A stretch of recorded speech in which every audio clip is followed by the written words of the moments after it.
رفع شكوى ضد أهلية المحكمة وعدم دستورية محاكمة النائب الأول الموقوف بحجة أن مواد 103 104 من الدستور الانتقالي القومي لجنوب السودان لا يسمح بذلك، ولكن هيئة الادعاء رفض ذلك الأمر وأشار أن رغم دمج اتفاقية السلام في الدستور الانتقالي إلا أن المواد 103 لم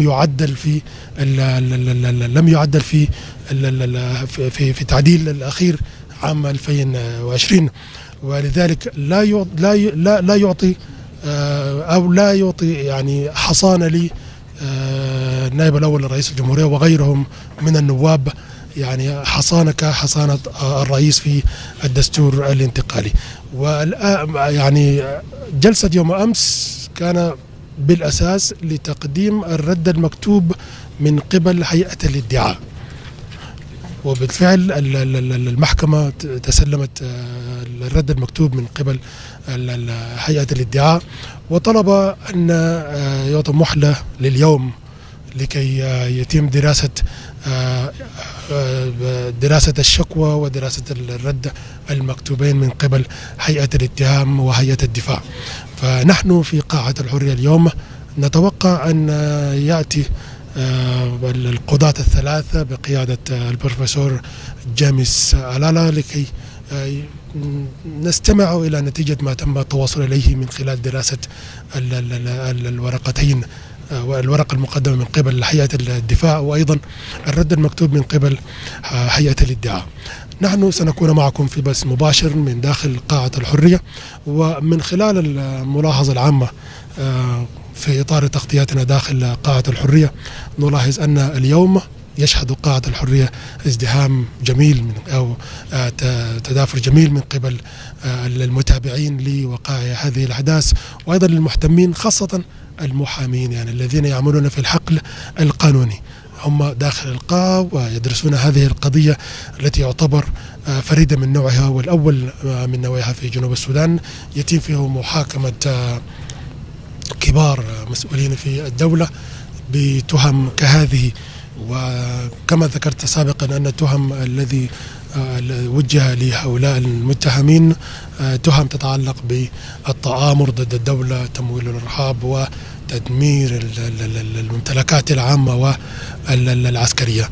ومن بين هذه التهم نريد أن نرى أهلية هذه المحكمة بعد أن يعلنها قضاة المحكمة. هذه محكمة تسمى المحكمة الخاصة، كون من قبل رئيس الهيئة القضائية حسب القانون قانون الإجراءات القانونية للقضائية جنوب السودان للعام 2008 الذي يعطي الحق لرئيس الهيئة القضائية كي يكون المحكمة الخاصة في النظر في مثل هذه المحاكمة. نعم بشكل بسيط أيضا الآن نرى في شاشاتنا اليوم الآن هيئة الدفاع يلقي التحية لهيئة الادعاء في جو ودي جميل. الأمر لا يتعلق بمرارة القلب ما شابه ذلك، لكن هي صراع قانوني والقانون هو الذي سيحكم على كل شيء. نعم عرض بسيط لما جرى في اليومين السابقين، ونحن في بث مباشر من قاعة الحرية هنا في جوبا، مقر الذي حدد لإجراء هذه المحاكمة تحت إدارة المحكمة الخاصة. نعم قضاة هذه المحكمة لا يأتون من أي محكمة أخرى بل هم من المحكمة العليا، وهذه المحكمة مسؤول منه رئيس الهيئة القضائية وهو المنوط بتعيين هؤلاء القضاة للنظر في مثل هذه القضايا. هيئة الدفاع رفع عدد من الشكاوى من بينها أن أحداث الناصر يجب أن يحال أو يجب أن يقدم لمحكمة الحجين المنصوص في الاتفاقية المنشطة، ويجب أن ينظر أو يقدم لعدد من الهيئات خاصة الإيجاد الاتحاد الأفريقي وغيرها من الضامنين للاتفاقية، ويجب أن ينظر في ذلك الأمر. هيئة الادعاء قال أن هذه ادعاء لا أساس لها من الصحة، لأن الدولة ذات السيادة و لديها قانون خاص يحكمها، فبالتالي المحكمة القضائية أو قضائية جنوب السودان هي المنوط بمحاكمة هؤلاء، وأن حادثة ناصر لا تتعلق بما حدث في الأعوام السابقة قبل عقد اتفاقية سلام المناشطة. نعم، نعود للزملاء لكي يواصلوا في بقية ما تبقى من التعليق. Thank you so much, Martin, for giving our people this full information about the court and its proceedings for the benefits of our people and our citizens who are in Arabic, who are getting their informations in Arabic. Viewers and listeners of SSBC, we are still here continuing with this live broadcast from inside the Freedom Hall in Juba, in this special court, looking into the case of the accused 8 persons on the Nasir incident. Everybody inside the court has taken his or her place. The court is just waiting for the arrival of the judges so that the proceedings for today will continue. And as the presiding judge said yesterday, that this court is open to the public and to the media as well. That is why in today's attendance, the number of the public or the people have really increased from yesterday. And the other thing also to bring to the attention of the viewers and listeners of SSBC, that the media houses, the other media houses are also today in the room. Today is not only SSBC who is covering this special court or the proceedings of this court, but other media houses have also been allowed to cover the court, as the presiding judge announced yesterday. As I said, there are 8 accused persons, and the lead accused is Puot Kangchol, the suspended Minister of Petroleum, plus 8 others. A bit of background on Puot Kangchol. Puot Kangchol is a South Sudanese national born in Nasir County, Upper Nile State. He is married. He completed his primary school in Dima refugee camp in Ethiopia and attended Kiba Secondary School in Ethiopia. Puot Kangchol was trained at Cavendish University in Kampala, Uganda, and graduated with a bachelor degree. Before joining the SPLM-IO, Puot Kang was the executive director for Anne Itolia Nardo, the then Deputy Secretary General of the SPLM, in 2010 in the then Southern Sudan. Puot Kang became the Director of Membership and Recruitment Affairs of the SPLM office. When the conflict broke out in 2013, Puot Kang, along with some SPLM members, fled the country and later joined the SPLM-IO under the leadership of Dr. Riek Machar Teny, and was then appointed as the leader of the SPLM-IO Youth League. After the signing of the revitalized peace agreement in 2013, Puot Kangchol returned to Juba and was appointed as the Minister of Petroleum in the revitalized transitional government of national unity. In March 2025, Puot Kangchol was arrested in Juba for unspecified charges in the Nasir incident, and he is today seated at the courtroom along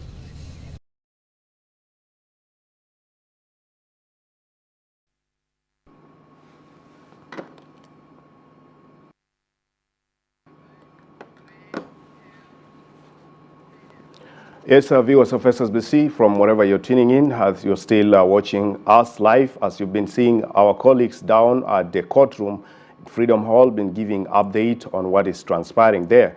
We've been just expecting in few seconds to come, the 3 panel of judges will be arriving, the presiding over judges will be arriving at the venue, and immediately the court session will commence effectively. Of course, viewers, this is the 3rd day of the court session of the suspected Puot Kangchol and 7 other opposition members that include Dr. Riek Machar, who happened to be actually in this case due to the fact that in March this year, there was incident that happened in Nasir that culminated to what happened today.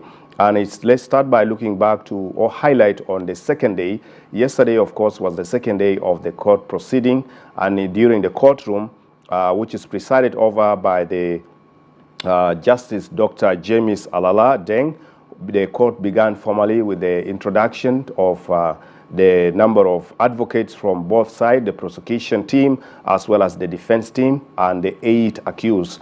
And today, of course, with yesterday's move that was taken by the presiding over Judge Dr. James Alala, he had actually opened the court to public, because he said it is important for public to be part and parcel of this unique event. And you can see today from our viewers, as you've seen our reporters down at the courtroom, they have relayed to you, they have shown you how much the courtroom today is very full. Freedom Hall is full, and that alone shows, this is what we call the partiality and the credibility that the government has been saying, that this court process will be credible to people of South Sudan. They will be hearing everything that is happening in the courtroom. And SSBC, through our YouTube channel, that is SSBC Official, we are also streaming live, and we are streaming live on all our radio stations as well as the TV station for those who are able to, access, get your phone, log into YouTube, SSBC Official,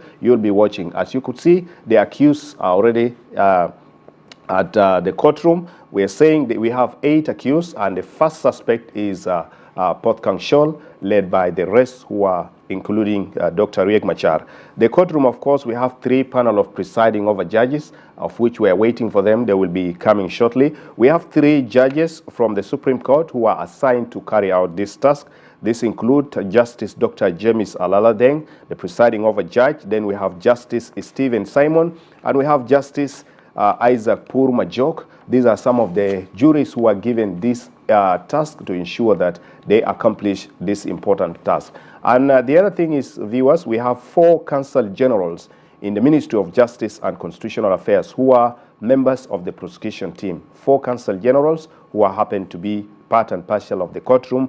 Then we have 7 advocates who are members of the prosecution panel, led by the prosecution panel. It will be led by Maulana or Advocate Deng Achwil Adija, who is also a member of Council of Generals in the Ministry of Justice and Constitutional Affairs. Then we have 2 investigators who are from the police. These are the people who actually carried out some of this investigation that led to some of the charges that we have been actually related to, or which were read previously by the Minister of Justice and Constitutional Affairs, among which including treason, murder, and terrorism, among others. These are some of the fact that due to the 2 investigators who carried out this effective work. The other thing is that we have 1 complainant who is from National Security, Internal Security Bureau, and he is a complainer. He is part and parcel of this courtroom. We have 6 advocates. These are the defense team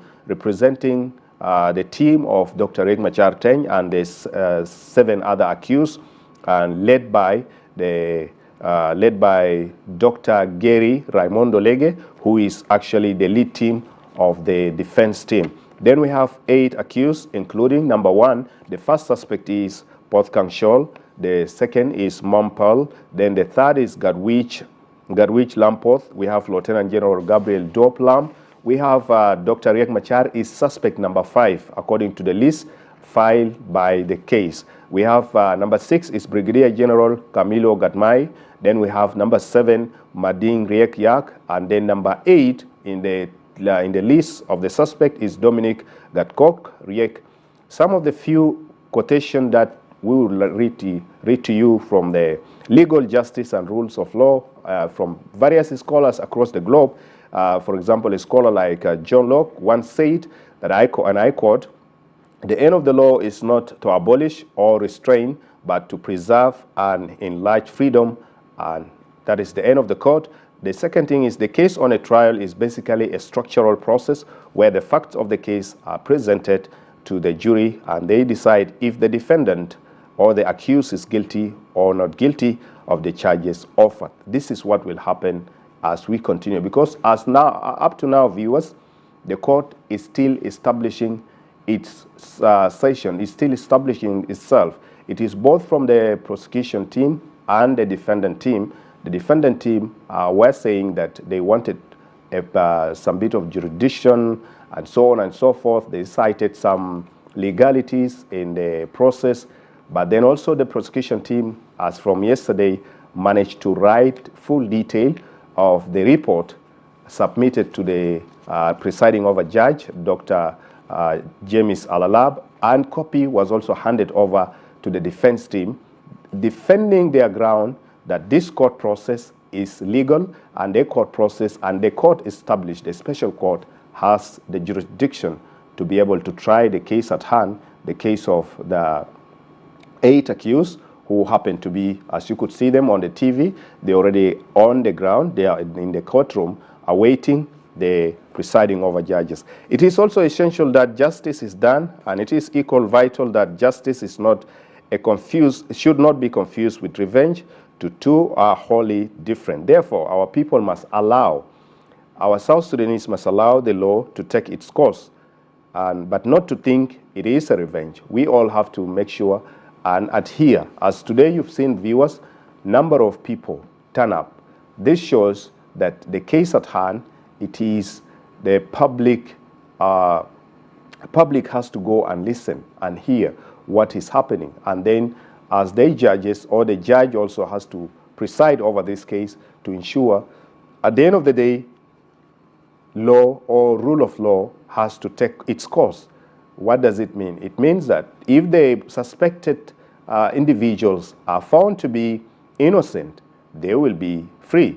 And if they are found to be guilty, it depends on the process, as we cannot judge, and it is upon the defending team and the prosecution team, as well as presiding 3 panel of judges who are competent, of course, who are competent, and they can be able to lead the process until the end. You could see some of the viewers, some of the pictures that is actually at Freedom Hall right away, where you're seeing a number of the prosecution team as well as family members, because the court is open and you could see them all gathering. They are waiting just in a few seconds for the juries or the 3 panels of judges to arrive.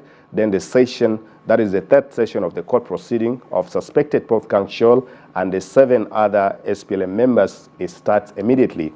And of course, viewers, we say that this process, it has to be transparent. SSBC is relaying this process live. We don't do record. We are doing it live, and it is live on the ground, and it is live on our YouTube channel. For those who are having phones, just log into SSBC official on YouTube. You will get us streaming live.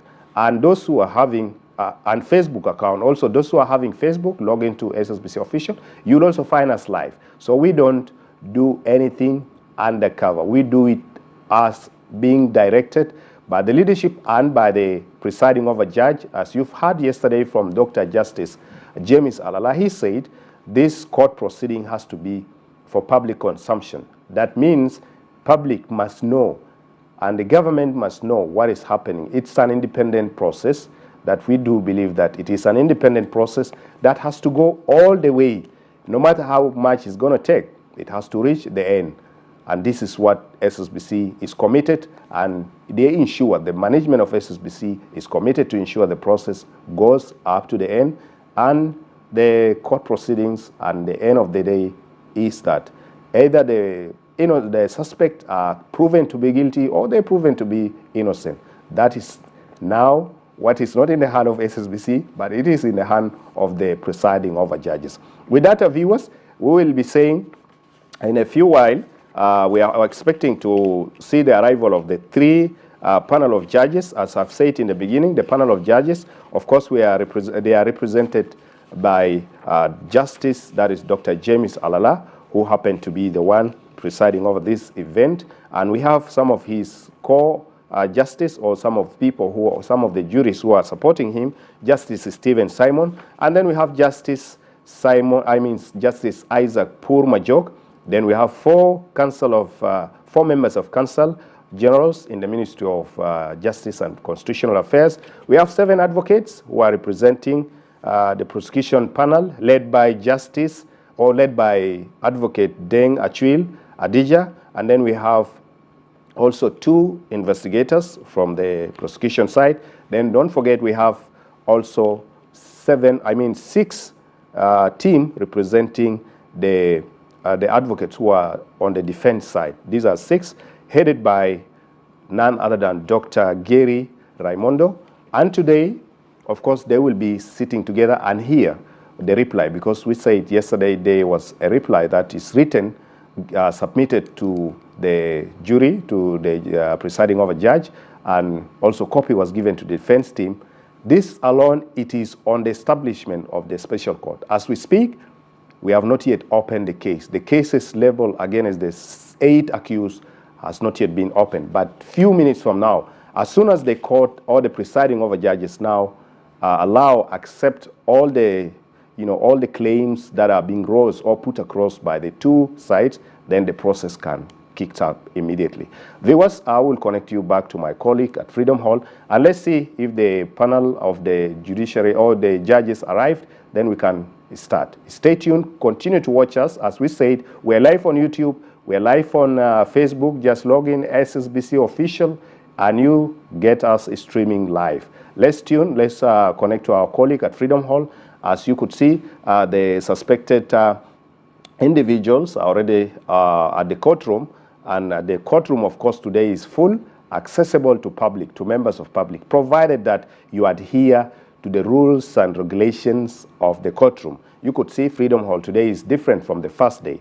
This alone, to those who are doubting, who are saying, no, the courtroom is not going to be fair, it's not going to be... Now you could see by yourself.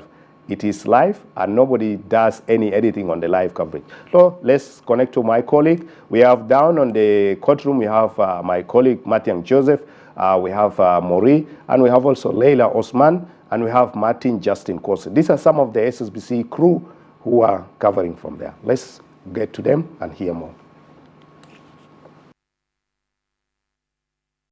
Allowed and the public as well.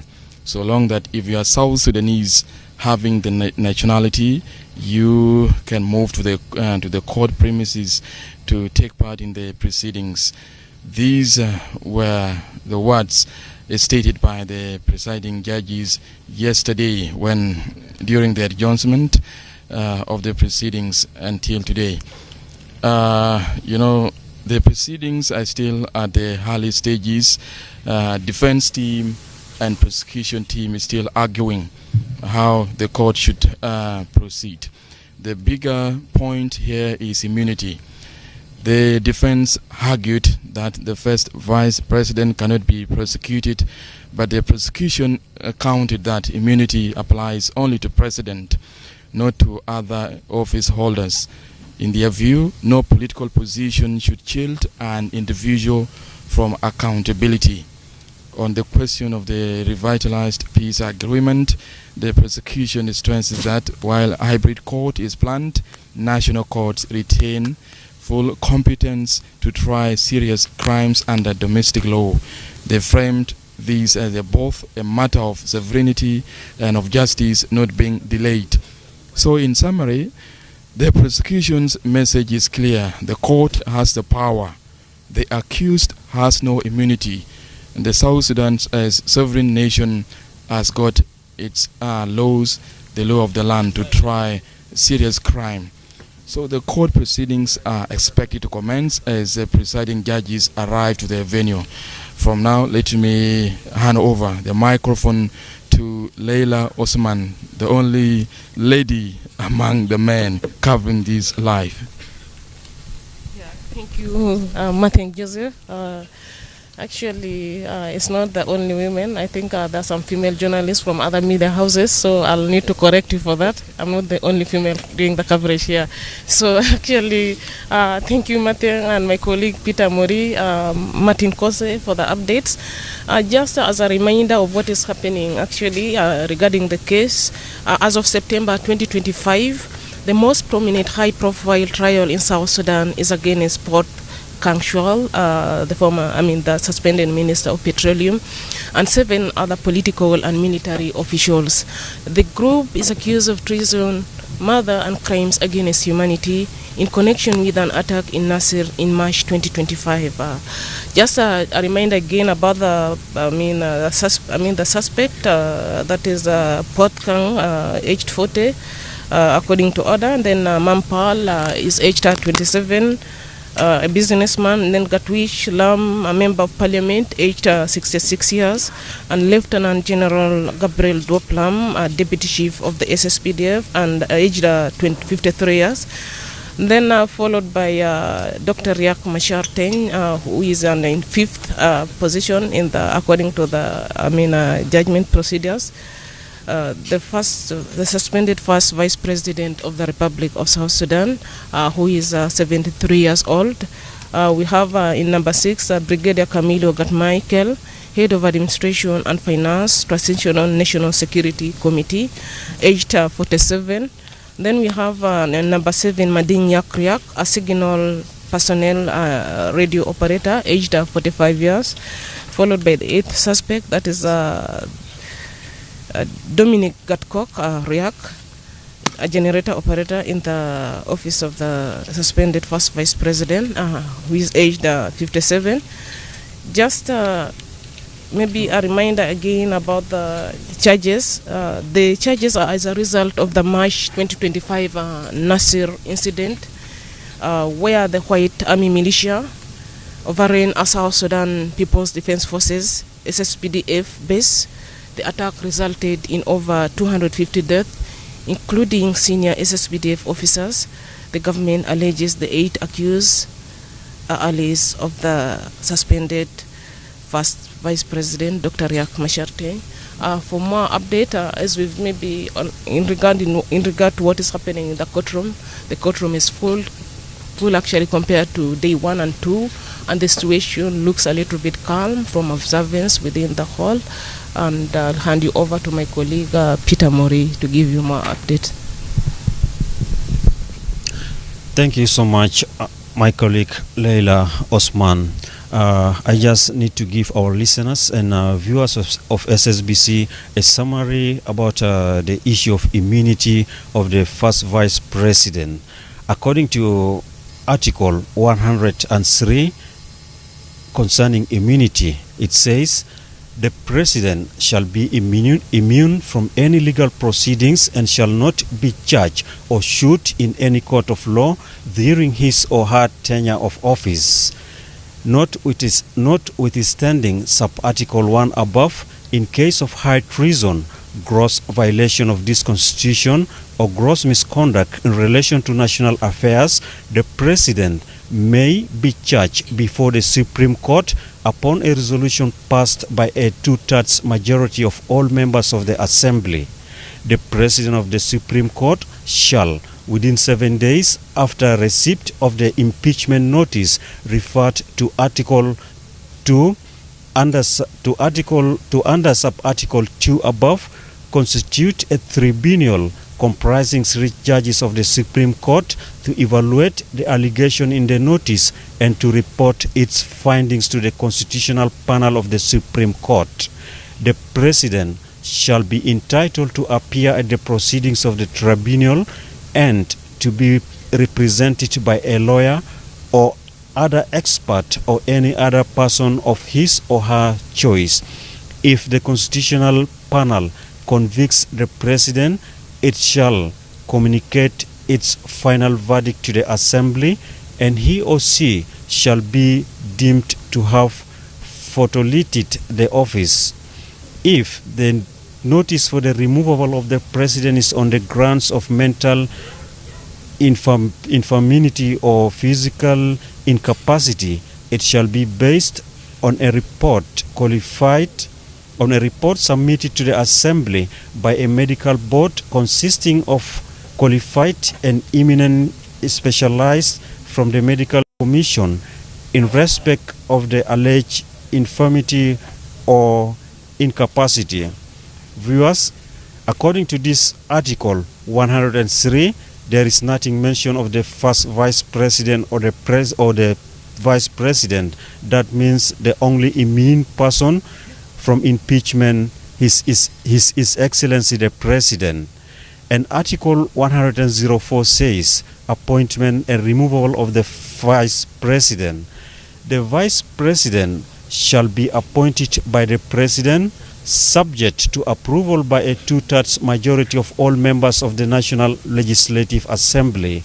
The Vice President may be removed by the President or by a decision passed by two-thirds majority of the members of the National Legislative Assembly. If the post of the Vice President falls vacant for any reason, the President shall appoint a replacement. The Vice President shall fulfill the conditions of eligibility for the office of the President as prescribed by this Constitution. To assume office, the Vice President shall take before the President the same oath taken by the President as prescribed by this Constitution. So far, this is what Article 103 and Article 104 said about the Vice President and immunity of the Vice President and the President. With this, let me pass the mic to my colleague Martin Justin. نعم أيها السادة والسيدات المتابعون الكرام في كل مكان، كما نلاحظ أن دستور الانتقال لجنوب السودان وحتى اتفاقية السلام المنشط لم يحمي كل من النائب الأول والنواب الآخرين من هذه ما يعرف بالمثول أمام المحاكمة. فقط أعطى الحق للرئيس لأن يقول له الحق بعدم أن يمثل أمام أي نوع من المحاكم إلا بعد انتهاء فترة الولاية. ونعم سيداتي وسادتي، نحن ما زلنا في انتظار قضاة هذه المحكمة الخاصة لكي نبدأ إجراءات جلسة اليوم، جلسة اليوم الثالث من إجراء المحاكمة. نعم حسب ما نتابع في الكنترول نريد أن نعود لاستديوهاتنا الرئيسية في نيكورن ونتابع من داخل الاستديو هناك مجريات هذه المحاكمة.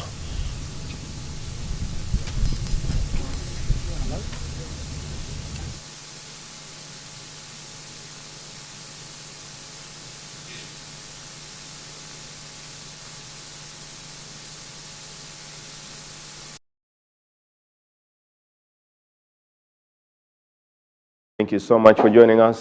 Still, you're watching us live from Juba and a live broadcast of the third session of the court proceedings of the suspected Puot Kangchol, among other 7 individuals who are from military and political background of the SPLM-IO. And these individuals, of course, the court is taking place is due to the 3rd of March incident that occurred in Nasir, which has actually culminated to the death of more than 250 SSPDF soldiers, plus the killing of Major General Majur, who happened to be killed, as well as one.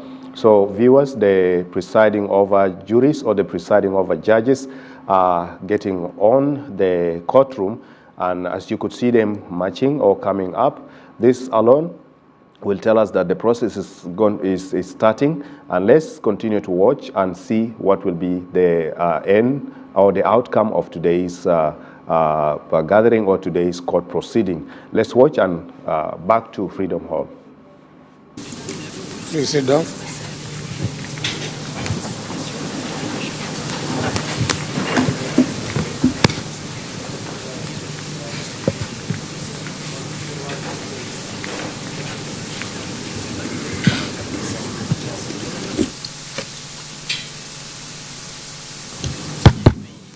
As usual, we start by taking the attendance of the parties. Maulana, you are welcome.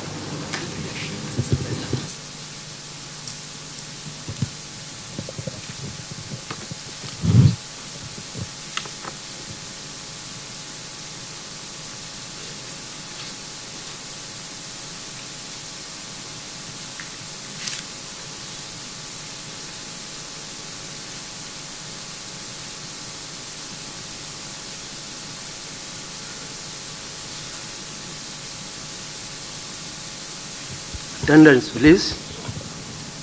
My Lords, Honorable Court,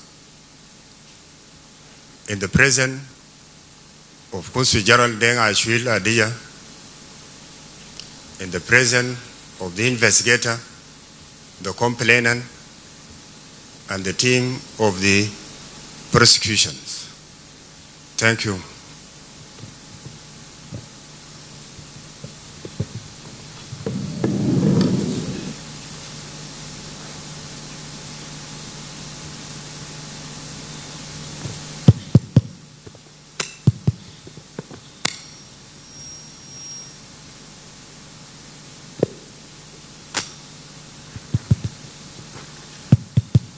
بسم الله الرحمن الرحيم. الأستاذ كورلو الكور عن هيئة الدفاع وبحضور المتهمين من الأول حتى الثامن.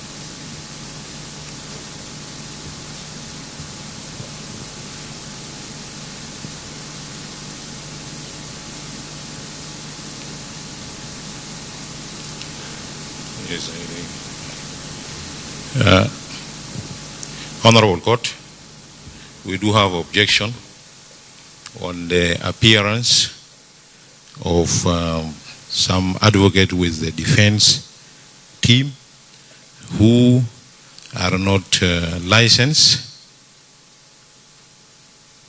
and this is a clear violation of the Advocate Act, Section 26 sub 1, which read as follow: an advocate shall renew his or her license at the end of January every year. Failure to renew his or her license, the license shall be deemed to have been suspended until renewed. And these advocates are as follow: Advocate Deng John Deng and Advocate Wurnyang Kir Wurnyang. Therefore, the prosecution is requesting those advocates to be sent out of the defense team until they regularize their license status under the Advocate Act 2013, and we are hereby submitting the list of the Bar Council indicating advocates who are enrolled. So it is unfair to allow advocates who are not licensed to present the case. Thank you very much. Your Lordship. Kir and who? Warnyang Yeah, Kir? this is Wurnyang. Yes, these the names. Yes, Advocate Deng John Deng and Advocate Wurnyang Kir Wurnyang. And this is the list, Honorable Courts, and the application. This is the list. No, this is verbal. Thank you.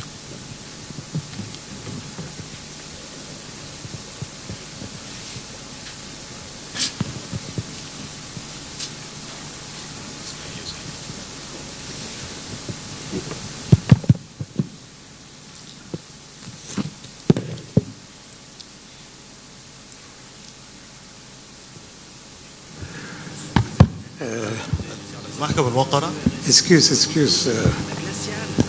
You see, yesterday or the day before yesterday, like we agreed that whatever you are presenting, it should be in writing.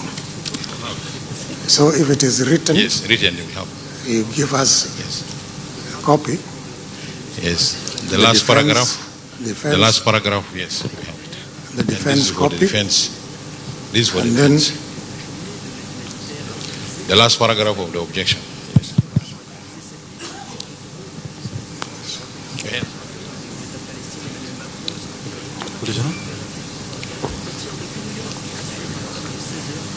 It is in the last page. It's all right, it's okay. We will read it. It is written here. For the defense, you have also We are ready مولاي. احنا جاهزين للرد على الطلب الذي تقدم به الإخوة في هيئة الاتهام. رغم أن هذه جلسة محددة. Excuse. You also respond, but also it should be in nutshell, so that you get us the written form of your response. مولاي تفضل. كله جاهز. الريتن فورم is ready. هنقدمه للمحكمة المقرة باللغة الإنجليزية. تفضل. وفي النسخة الصورة منها باللغة العربية هنديوها على المحكمة، وبعد ذلك بنقدم الصورة باللغة الإنجليزية للمحكمة، لكن أنا هرد باللغة العربية على ما تقدم به الزملاء في الاتهام. بسم الله الرحمن الرحيم. اللهم أرنا الحق حقا وارزقنا اتباعه، وارنا الباطل باطلا وارزقنا اجتنابه، آمين. جمهورية جنوب السودان، السلطة القضائية لدى المحكمة الخاصة لحادثة الناصر جوبا 2025. الموضوع محاكمة المتهمين الدكتور رياك مشار تني النائب الأول لرئيس جمهورية السودان، جمهورية جنوب السودان، وسبع آخرون.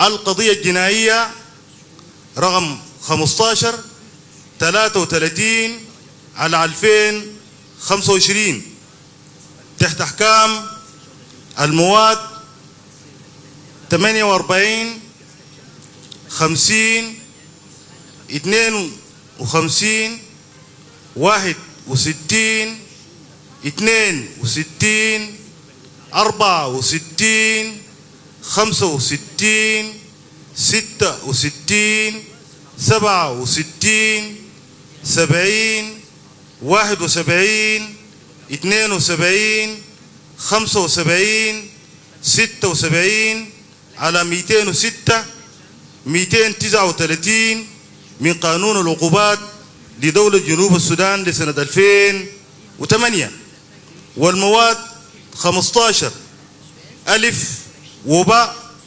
والمادة 16 من قانون مكافحة غسيل الأموال وتمويل الإرهاب لسنة 2012 تعديل 2024.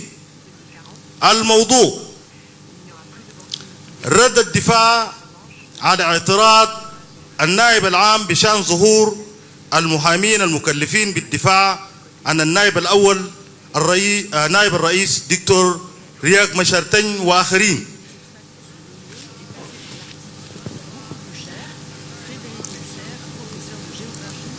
سعادة الرئيس وأعضاء المحاكمة وأعضاء المحكمة الموقرين، بعد واجب التقدير والاحترام التي تليق بمقام عدالتكم وبالإشارة إلى الموضوع على نلتمس شاكرين السماح لنا بالرد على اعتراض النائب العام بشأن ظهور بعض من زملائنا كما، وذلك على النحو الآتي: أولا،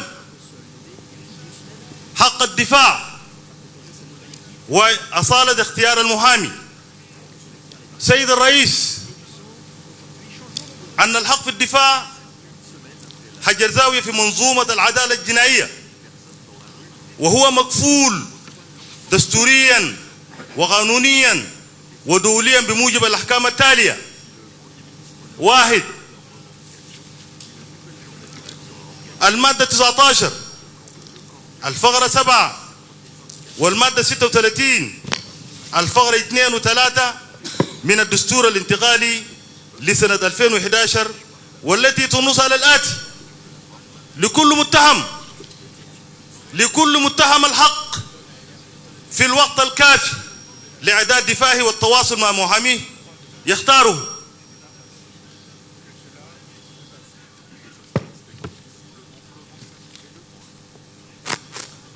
المادة 184 من قانون الإجراءات الجنائية لسنة 2008 وتنص على الآتي: يحق للمتهم أن يمثل بمحامي للدفاع عنه. 3.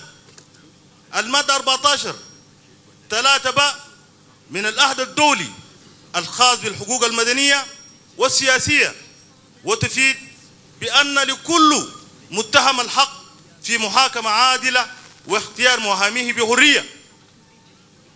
وبناء على ما نصت إليه في المواد السابقة، فإن أي محاولة لتغيير هذا الحق تمثل انتهاكا صارخا للدستور والقانون الدولي.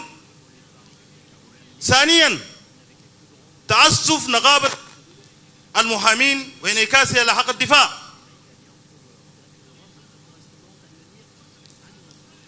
المتهمون اختاروا الأستاذ ورنيان كير والأستاذ دينك جون للدفاع عنهم في إجراءات هذه الدعوة الماثلة أمامكم لما يتمتعان به من كفاءة على الرغم من استيفائهما شروط التجديد. رفضت النقابة تجديد بطاقاتهم دون مبرر قانوني، بما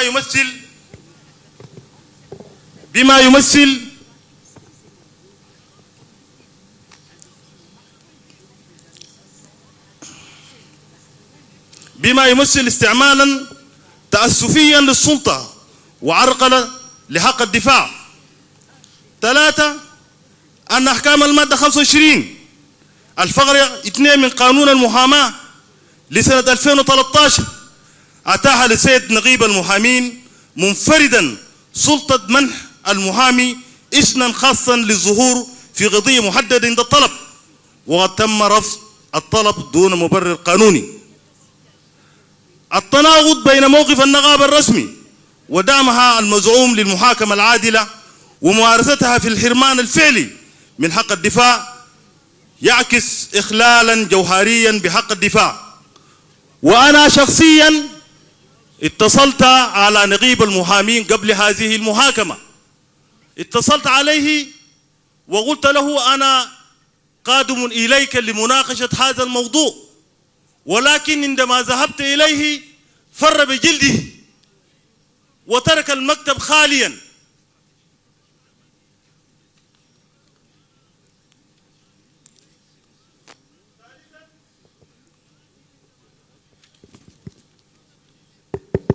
ثالثا،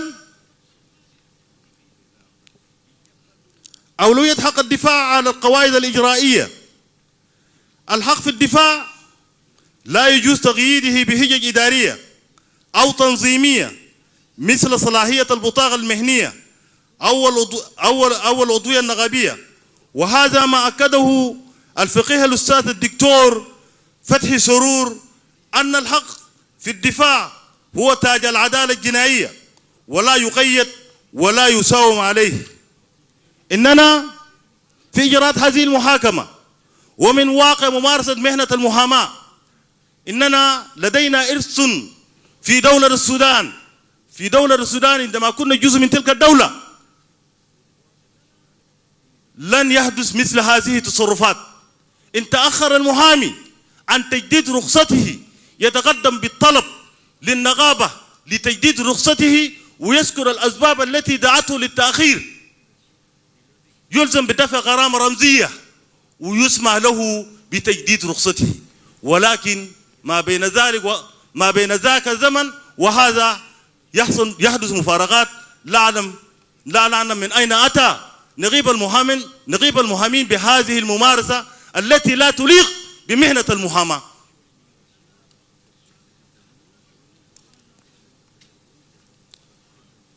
بل أيضا أكدت ذلك صراحة اللجنة المعنية بحقوق الإنسان بالأمم المتحدة الحق في اختيار محامي بحرية جزء أساسي من المحاكمة العادلة. بل ونشير أيضا لسان جون برودو القانون الفرنسي، محكمة الاستئناف البريطانية، محكمة لاهاي، احترام اختيار المحامي عنصر أساسي لثقة المجتمع في العدالة ولا يجوز فرض تمثيل قانوني ضد رغبة المتهم. رابعا الأهمية القانونية للمحامين المخولين. 1.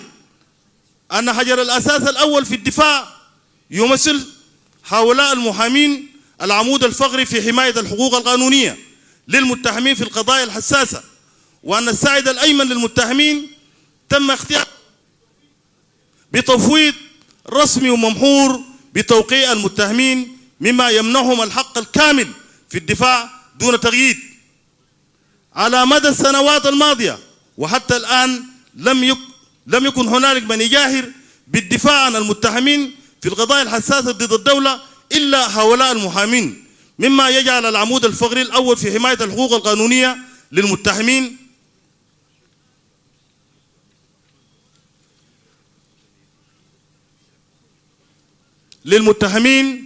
أن هذه المحكمة الجنائية الخاصة تتمتع بإجراءات استثنائية ويملك قضاتها السلطة المطلقة في اعتماد المحامين الذين يختارهم المتهمين، وهذا ما أكدته أحكام المادة 182 من قانون الإجراءات الجنائي لسنة 2008، والتي تنص يجوز لأي محامي مرخص له بصفة عامة بممارسة العمل أمام المحاكم الجنائية في جنوب السودان وأن يحضر يترافع في أي إجراء من الإجراءات الجنائية، كما يجوز لأي محكمة أن ترخص لأي شخص آخر بالعمل كمترافع أمامها. أن الذي يحدث للزملاء في الدفاع على حسب الادعاءات الذي تقدم به الإخوة في الاتهام نؤكد لهم بأن الذي يحدث هو عبارة عن ترسبات تلكم العملية الانتخابية التي جرت بدولة جنوب السودان والتي جرت بهذه القاعة، حيث كان الأستاذ كانغشول الناطق الرسمي باسم مجموعة الإصلاح والازدهار، وكان الأستاذ وارنيانغ دائم لتلك الحملة الانتخابية، لذا أصر نقيب المحامين. أستاذ كور، نحن ما اتفقنا إنه نحن نديكم فرص، وبناء على ذلك excuse please you listen. نحن اتفقنا على إنه الناس اللي بيقدموا طلب يخشوا في نقاط ويقدموا طلبهم، وانتم لما تردوا تخشوا في نقاط وتقدموا طلبكم كتابة. الانزلاق للخطابات وضياع الوقت وده ما بيفيدنا. مولاي نرجو اسكيوز تركز واقتصر وجيب لي المكتوب بتاعك. أنا خلينا أكمل وبنسلمك المكتوب. وبناء على تلك النص فإن المحكمة الموقرة السلطة الكاملة في منح الإذن للمحامين المذكورين للترافع دون الحاجة لموافقة نقابة المحامين، وأي اعتراض على ظهور المحامين المخولين يمثل انتهاكا مباشرا للحق الدستوري في الدفاع، بل وأن الدفع عدم تجديد العضوية من النقابة لمن يحمل رخصة ممارسة المهنة غير جوهري ولا يؤثر على حقهم في الدفاع أمام المحكمة الخاصة، بل هي مجرد محاولة يائسة من الزملاء في الاتهام ولا يحمل أي قيمة جوهرية.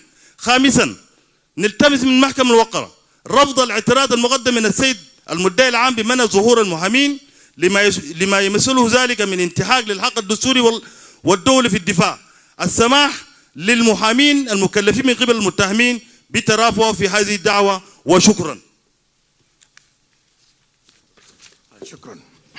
Give us the written copy.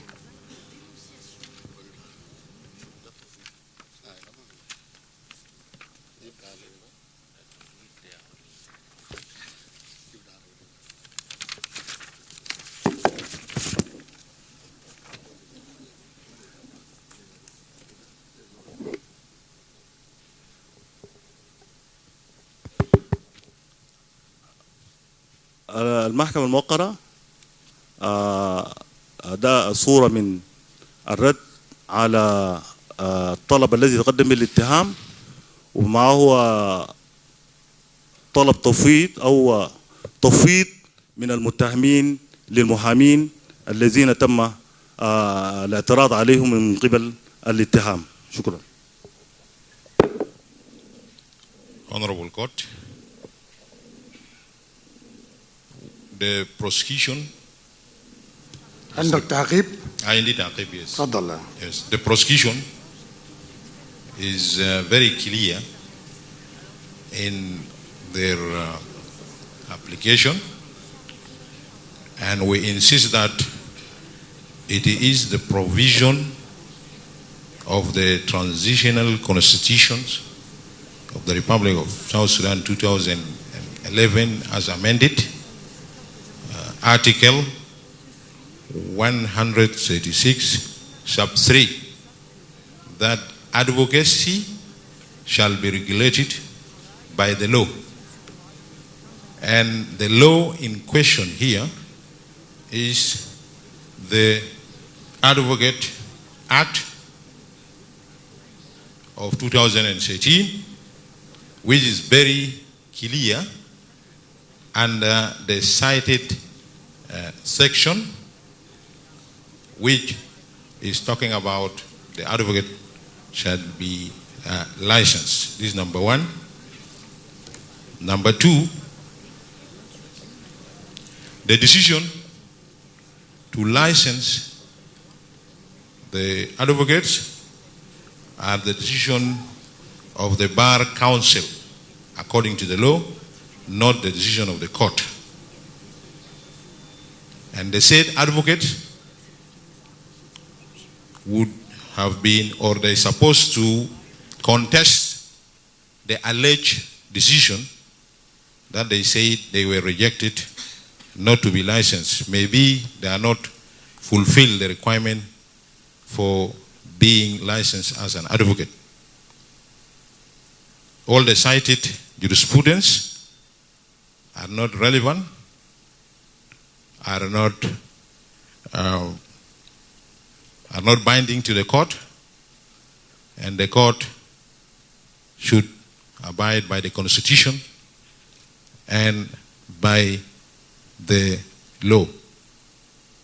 And the section 182 of the Code of Criminal Procedure that have been cited is require a licensed advocate.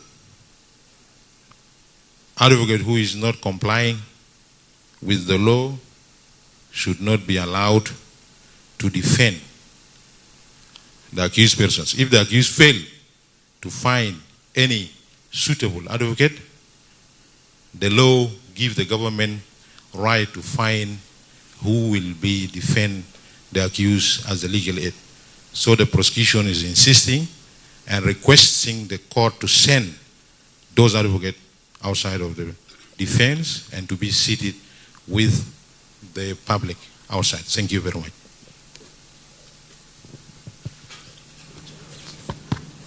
Do you have written response?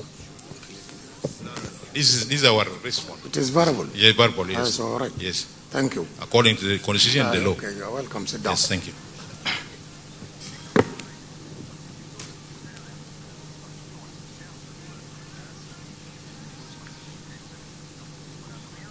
Your Lordship. Excuse. Thank you. You finished. You see, it was the view of this court to conduct these trials on a daily basis. But we realize that this is not giving time or chance to the parties to prepare and to properly prepare for the next session. Number two, the court also to have time to easily look into long written pleadings by the parties. Number three, the public at large is to be given chance to exercise its works normally, for we recognize the role of the security forces in controlling the situation, and that is good. But also there is need to consider the need of the citizens to go to their work without being disturbed. For example, the institution like the university and other nearby businesses. It is this balance of interests. The court decided to defer this section to the coming Monday on the 29th September 2025 at 9:30 a.m.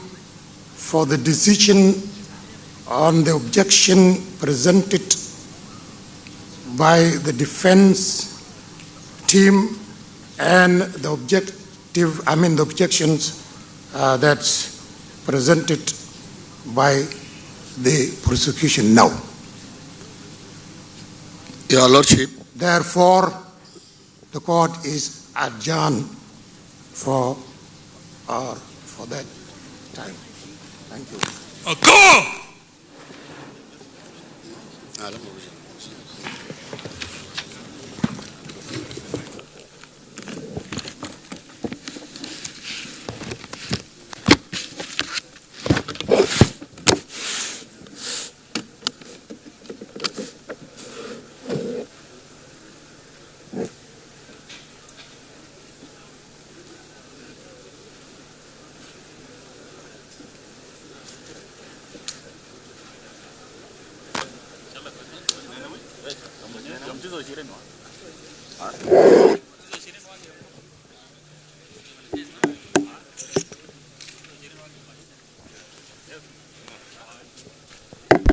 Yeah, thank you very much, viewers of South Sudan Broadcasting Corporation. As witnessed in the courtroom, the court has just adjourned up to September 29th September, 2025 at 9 a.m. To look through the objection presented by both teams, and that is when maybe it will present its final judgment on who to rule over the cases involving the 8 suspects. And as witnessed, I think I'll hand you over to my colleague Matthew Joseph for more update on what has happened in the court. Matthew Joseph, please. Thank you so much, Leila Osman. The morning court sessions have been adjourned to 29th, that is Monday, to allow the court understand and go through the objections from both parties, the prosecution and the defense. And the court also raised concern about the daily activities of the public. So in this case, it has given more time to let the public also go about their business, whereby the nearby premises will be opened, leading to the adjournment of the proceedings to Monday. And this will allow the court to go through all the long script being written by both parties, prosecution and defense team. And during this session, several issues were put forward. From the prosecution team, they raised the concern of some advocates being allowed in from the defense team, bringing in unlicensed advocates to come and attend the proceedings, or arguing to the court.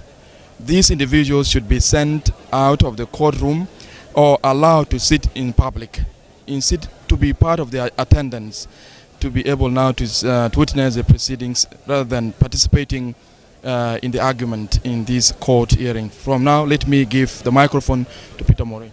Okay, let's go to the studio. Let's go to Gore Anthony to give you more updates about the proceedings. For now, it has been adjourned to 29th Monday. So get prepared. A lot more of these are coming up.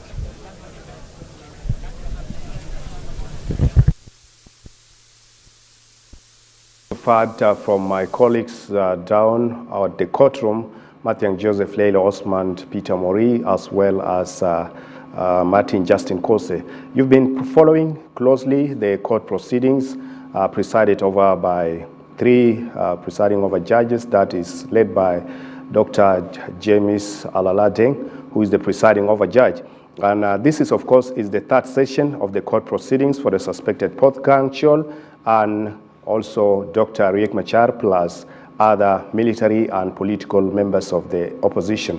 Of course, viewers, if you could remember very well, the court process is started from the first day, the second day, which was yesterday, Tuesday, and today, the third day, which is the Wednesday. And of course, there are a lot that happened. So far, we are seeing some bit of progress that is happening. As you could see, the first day, the attendance was a little bit fewer. To the second day, it increased, but today, Freedom Hall is actually full to the brim. This shows the impartiality that our public or members of the region and international community been saying. They've been waiting to hear that or to see that this court proceeding has to be actually accessible to people, and this has been actually echoed several times by the presiding judge, that is Dr. James Alala, who has said that it is for the public consumption, and any member of the public who has that zeal to come and attend the court processes, he or she is welcome to attend the session. Of course, as we said from the beginning, viewers, the process of the verdict or the judgment has not yet been started. And what we are now, we are still on the establishment of the special court. There are some, pulling of rope between the defense team and the prosecution team.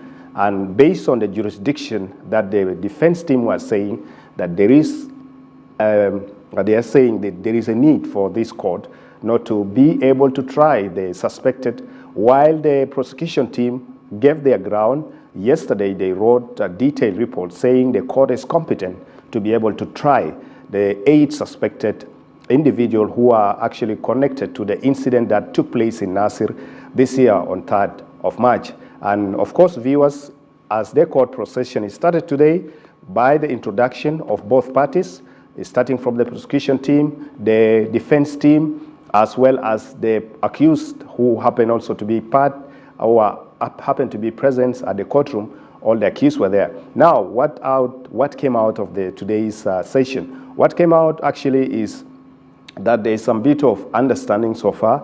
Both the advocates from the defense team as well as the prosecution team, they are a little bit getting somehow to some bit of understanding and some bit of normality and harmony, and only that there was some number of issues that were raised, that were put across by the defense team in the names of Advocate Kurlwal, who mentioned that some of the lawyers or some of the advocates who are being hired in the defense team, some of them don't have license. They are not accredited, or their license may have got expired, and some IDs. So according to him, they went and met credible, government institution to be able to renew their license. And according to him, he said some of them were not given access, or some of their license are not being, renewed. But also on the prosecution side, that is led by Advocate Maulana Shukri, he actually defended the ground, saying that the government or there are other institutions like the Bar Association and other institutions of the government who are responsible to make sure they issue license to credible advocates. And this can be done only if you fulfill some obligations. So this alone tell that Shokri asked the presiding over judge to issue directives to let out those who happen to be members of the defense team to leave the courtroom or sit in the next, upper room or the other side of the room to be like those who are attending the court. So this is where the courtroom actually happened. This is what happened in the courtroom. But remember, the presiding over judge, that is Dr. James Alala, then also made important point. Some of the important point he made is that the few days that the court has been starting, there are some bit of challenges that has been happening in the country or in the town, especially the vicinity of Nyakron Market, University of Juba. These are some of the concerns he put across, and he said it is out of his need, that out of his will, that as a presiding judge, that this court should be going on daily basis. But due to the some of the challenges, if all of you viewers could remember that this court, because it's near the campus of University of Juba, that is at Custom, and these students were carrying out exams. So for this matter, the presiding over judge, that is Dr. James Alala, mentioned that he will have to actually push or adjourn the court to Monday, 29th of September 2025, to be able also to give chance to the ordinary citizen to carry out their daily activities, those who are carrying out businesses, because there is a market nearby. For those viewers of ours who are not close to Juba, there is a market, Nyakuron Market, close to the court premises. Also, there is a University of Juba campus of Custom. And so the presiding over judge was so much concerned about this. And he said he doesn't want the court to be able to affect the daily activities of both the students and the economic activities in the country. Therefore, the adjournment or the pushing of this court proceeding to 29, according to him, will also allow citizens to be able to carry out their daily activities smoothly. And then that very day, the 29th, finally the jury, the three presiding over judges, that is led by Dr. James Alala, plus Justice Stephen Simon and Justice Isaac Purmajok, they will sit on 29th on Monday at 9 a.m. to be able now to pass verdict. They will give actually judgment now. Issues raised by the prosecution team and issues raised by the defense team, now they will pass judgment saying either to the objections that was given by the defense team or the support and some of the objection also given by the prosecution team. But the end results of this is to ensure that the process moves on smoothly. And as I said from the beginning to the viewers to our people who are watching, is that this process is credible and it is accessible for all the public domain. As you could see today, also journalists were allowed to be able to cover this. And this is the impartiality and fairness and fair trial that our people were calling for. We say SSBC will still remain committed to ensure that this event continue to be relayed to you.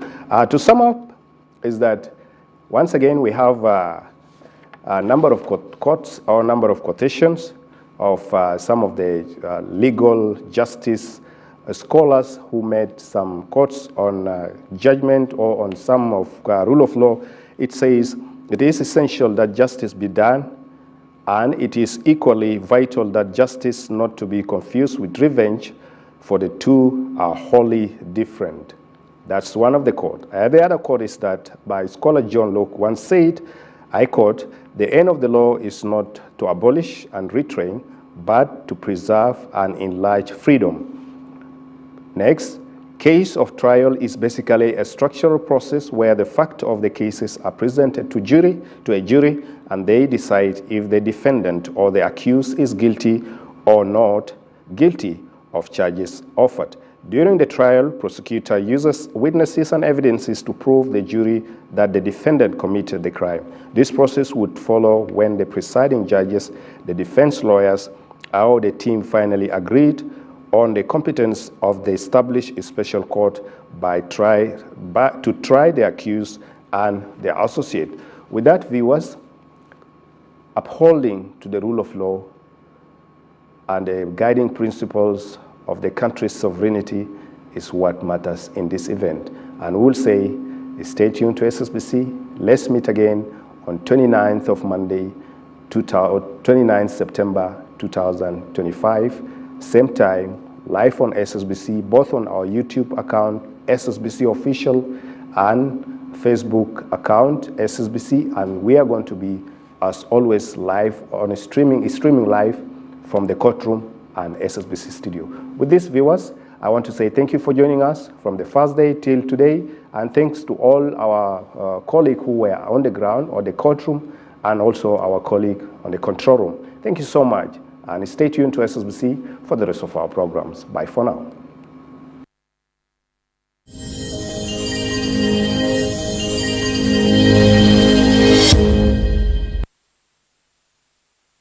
More. We all want more. More time, more convenience,